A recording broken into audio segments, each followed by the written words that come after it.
ఆదికాండము 21వ అధ్యాయము 12 నుంచి 13 వచనాలు. అయితే దేవుడు ఈ చిన్నవాడిని బట్టియో నీ దాసుని బట్టియో నీవు దుఃఖపడవద్దు. శారా నీతో చెప్పిన ప్రతి విషయములో ఆమె మాట వినుము. ఇస్సాకు వలన అయినదే నీ సంతానం అనబడును. అయినను ఈ దాసి కుమారుడు నీ సంతానమే గనుక అతని మీద ఒక జనముగా చేసేదనని అబ్రహాముతో చెప్పాను. ఓకే, సో ఇక్కడ అంటే అబ్రహాము కూడా మరి ప్రభు దగ్గర అడుగుతున్నాడు, ప్రభువా మరి ఇలా ఇస్మాయిల్ ఉన్నాడు కదా అని అడిగేటప్పుడు అంతా కూడా అబ్రహాం దగ్గర ప్రభు ఏమంటున్నాడంటే, నేను ఆయనను గొప్పగా చేస్తాను, ఆయన నేను దీవిస్తాను, ఆయన నేను ఆశీర్వదిస్తాను అని చెప్పేసి ప్రభు అంటూనే ఉన్నాడు. మరి వాటన్నిటిని కూడా అబ్రహాం వింటూనే ఉన్నాడు అన్నమాట. ఇప్పుడు ఏమైందంటే సారాకి సంతానము కలిగింది. ఈసాకు బయటికి వచ్చేసాడు. బయటికి వచ్చిన తర్వాత మళ్ళా సారా క్యారెక్టర్ చూడండి. సారా అబ్బా నాకు కొడుకు వచ్చేసాడు కదా, ఇక సైలెంట్గా ఉందామని లేదు, ఈ అబ్బాయిని బయట పంపించు. వట్టిగా పక్క కూర్చున్న ఒక స్త్రీని లాక్కొచ్చి పెళ్లి చేపించి పిల్లలు కానని చెప్పేసి గర్భవతి అయినాక బయటికి పంపించేసి మళ్ళీ వచ్చిన తర్వాత ఆమె గర్భవతి, ఆమెకి సంతానం కలిగిన తర్వాత తిరిగి ఎవరు గుర్తొస్తున్నారు? హాగారే గుర్తొస్తుంది సారాకి. సారా ఏమంటుందంటే, ఇప్పుడే నువ్వు ఏం చేయాలంటే నీకు కలిగిన ఆ కుమారుడైన ఇస్మాయిల్ని అలాగే హాగర్ని ఇద్దరిని కూడా ఇప్పుడే ఇంట్లో నుంచి బయటికి పంపించేసాయి అని చెప్పేసి ఎవరు గొడవ పడుతున్నారు? సారా గొడవ పడుతుంది. ఇప్పుడు అన్యాయం ఎవరికి జరిగింది? హాగర్కి జరిగింది. ఆమె ఏమన్నా చేసిందా తప్పు? ఏ తప్పు కూడా చేయాలి. కానీ హాగార్ని ఎంత హింస పెట్టారంటే సారా చాలా ఘోరంగా హింస పెట్టేసరికి మరి మనం ఏం చూస్తున్నాం?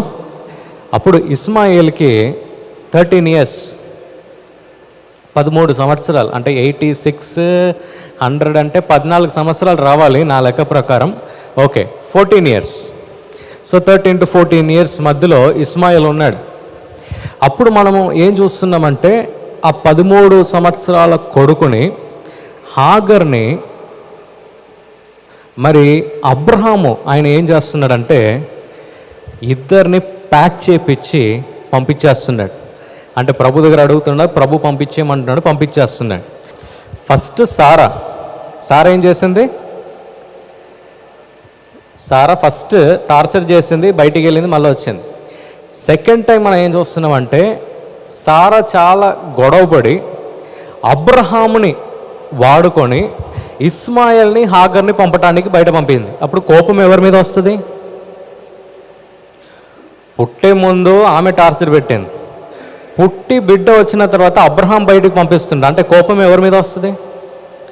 సారా కన్నా అబ్రహాం మీద కోపం వస్తుందా రాదా? అంటే అడుగుతున్నా, వస్తుందా రాదా? వస్తుంది కదా. సెకండ్ అబ్రహాము. మూడోది ఎవరు ఆమె గర్భవతి అయి ఆమె ఉరికిపోవాలనేటప్పుడు మంచిగా ఉరికిపోతుంటే తిరిగి పిలిచి తిరిగి అబ్రహాం ఇంటికి వెళ్ళు, సారా చెప్పేది విను అని ఎవరు చెప్పారు? దూత చెప్పారు. ఇప్పుడు ఎంతమంది అయ్యారు? 3. నేనేం చెప్పాలి, నేను ఆశపడుతున్నానంటే కొన్నిసార్లు మన జీవితంలో కూడా ప్రభు మనల్ని ఇలా మోసం చేసేసాడేమో అనే ఫీలింగ్ మనకు వస్తుంది. హాగర్ కూడా అలాగే అనిపించింది. ప్రభువే అన్నాడు దూతతో, మళ్ళీ వెళ్ళు, ఎవరి దగ్గర? సారా దగ్గర వెళ్ళాను. మళ్ళీ ప్రభువే అబ్రహాము దగ్గర బయట పంపించినప్పుడు హాగర్కి ఎంత కోపం వచ్చి ఉంటుంది కదా. 3 మంది మీద కోపం వచ్చింది.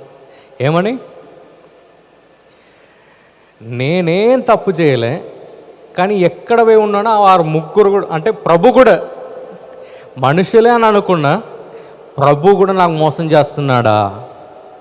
కొన్నిసార్లు మనకు కూడా అలాగే ఉంటుంది. కొన్ని కెరియర్స్ మనము అనుకుంటాం మన జీవితంలో ఇలా వెళ్ళాలని అన్ని ప్రయత్నాలు చేస్తాం, లాస్ట్ మినిట్ ఫెయిల్ అవుతుంది. ప్రభువా నువ్వే వెళ్ళమన్నావు, ఇది చేయమన్నావు, చూసి నేను ఫెయిల్ అయ్యా. ప్రభువా ఈ అమ్మాయినో ఈ అబ్బాయిని చేసుకోమన్నావు, ఇప్పుడు చూడు ఎలా ఉంది నా కుటుంబ పరిస్థితి. కొన్నిసార్లు మనకు కూడా ఫ్రస్ట్రేషన్ మనకు వస్తుంది కదా, ప్రభువే చెప్పాడు వెళ్ళమని, ఇప్పుడు ప్రభువే నన్ను బయట పంపిస్తున్నాడు అని విన్న వెంటనే అక్కడ హాగర్కి ఏమైపోయిందంటే సగం మైండ్ పోయింది. ఫస్ట్ టైం ఆమె బయటికి ఉరికిపోయేటప్పుడు, గర్భవతిగా ఆమె బయటికి వెళ్ళేటప్పుడు ప్లాన్ చేసి బయటికి పోయింది. సెకండ్ టైం అబ్రహాము బయటికి పంపించేటప్పుడు ఏ ప్లాన్ లేదు. ప్రభు మాట్లాడాడు, అమ్మ ఇగో వేసుకో ఈ బ్యాగ్, ఇగో ఒక నీళ్ళ బాటలు అని చెప్పేసి పెట్టేసి పంపించేశాడు అబ్రహాము. కానీ ఈ రెండోసారి ఏ ప్లాన్ కూడా లేదు. ఆమె వెళ్తూ వెళ్తూ వెళ్తూ వెళ్తూ వెళ్తూ మనం ఏం చూస్తున్నామంటే రెండోసారి హాగర్తో ప్రభు మాట్లాడుతున్నాడు. జెనసిస్ 21st చాప్టర్, ఆదికాండము 21వ అధ్యాయము 15 నుండి 19 వచనాల వరకు. తిత్తిలోని నీళ్లు అయిపోయిన తర్వాత ఆమె ఒక పొద కింద ఆ చిన్నవాడిని పడవేసి, ఈ పిల్లవాని చావు నేను చూడనని అనుకొని వింటి వేత దూరము వెళ్ళి అతనికి ఎదురుగా కూర్చుండెను. ఆమె ఎదురుగా కూర్చుండి ఎలుగెత్తి ఏడ్చెను. దేవుడు ఆ చిన్నవాడిని మొర్ర వినెను. అప్పుడు దేవుని దూత ఆకాశం నుండి హాగరును పిలిచి, హాగరు నీకేమి వచ్చినది, భయపడకము. ఆ చిన్నవానున్న చోట దేవుడు వాని స్వరము వినియున్నాడు. నీవు లేచి ఆ చిన్నవాణ్ణి లేవనెత్తి నీ చేత పట్టుకొనము, వాణ్ణి గొప్ప జనముగా చేసేదనని ఆమెతో అనెను. మరియు దేవుడు ఆమె కన్నులు తెరుచునందున ఆమె నీళ్ల ఊట చూసి వెళ్ళి ఆ తిత్తిని నీళ్లతో నింపి చిన్నవానికి త్రాగనిచ్చెను. దేవుడు ఆ చిన్నవానికి తోడై ఉండెను. అతడు పెరిగి పెద్దవాడై ఆ అరణ్యములో కాపురం ఉండి వీలుకాడాయను.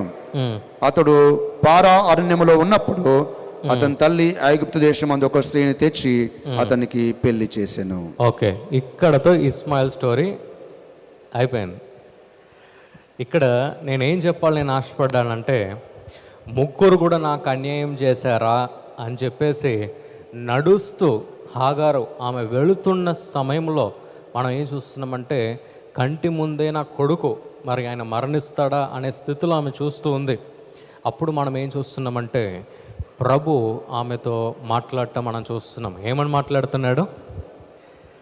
నేను నీకు నీ జీవితంలో ఏ ఒక్క అన్యాయాన్ని కూడా నేను జరగనీయను. హల్లెలూయా. ప్రభు ఏం చేశాడు తెలుసా?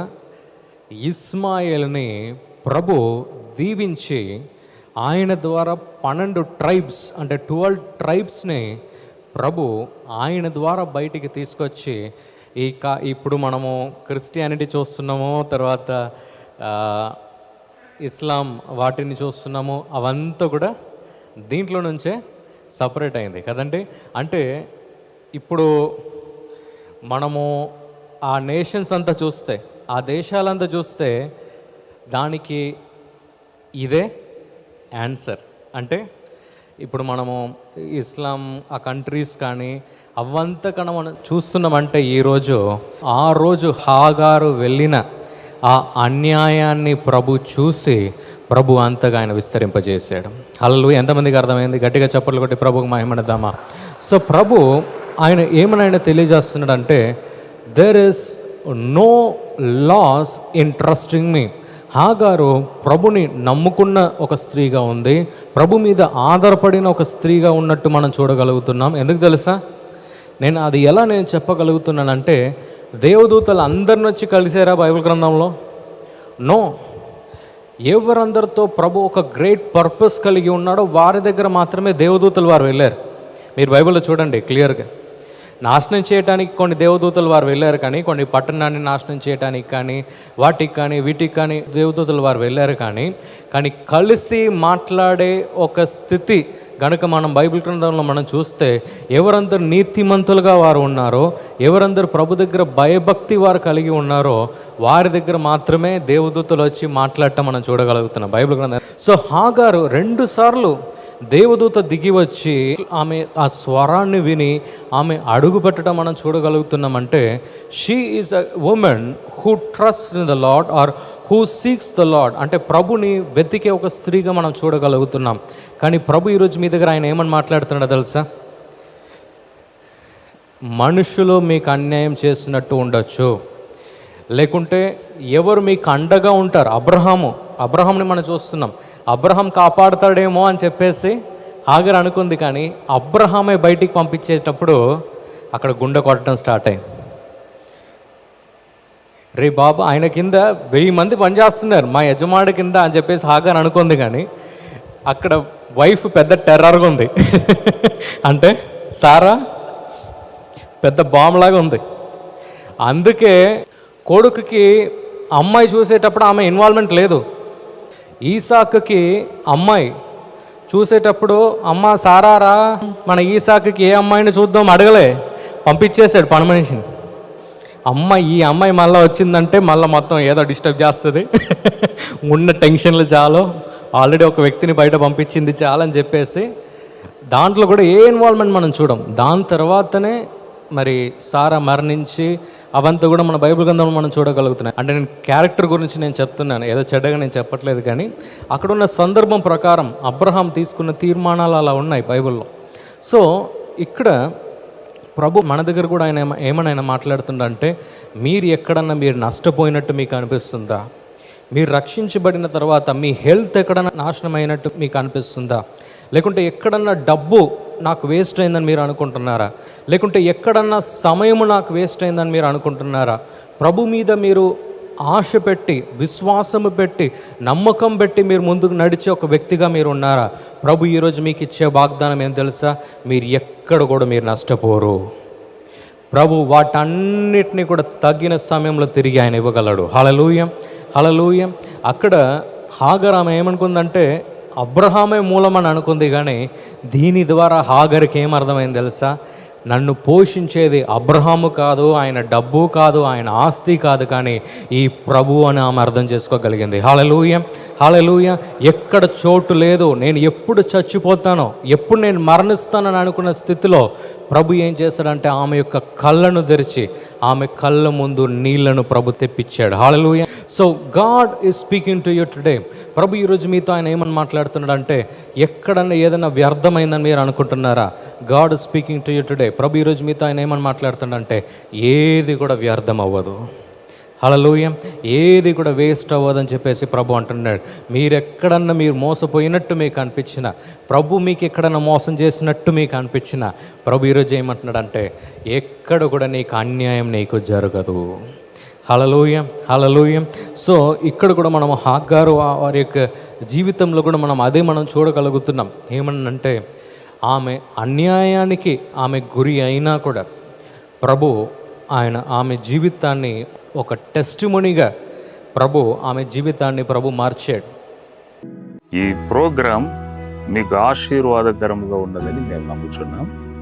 ఫస్ట్ లైక్ చేయండి, తెలిసిన వారు మీ ఫ్రెండ్స్ అందరికీ మీరు షేర్ చేయండి, తర్వాత సబ్స్క్రైబ్ చేయండి. తప్పగా ప్రభు మిమ్మల్ని దీవిస్తాడు. ఇక రాబో వీడియోను కూడా మీరు చూడండి, దీవించబడండి. ప్రభు మిమ్మల్ని దీవించును గాక. God bless you.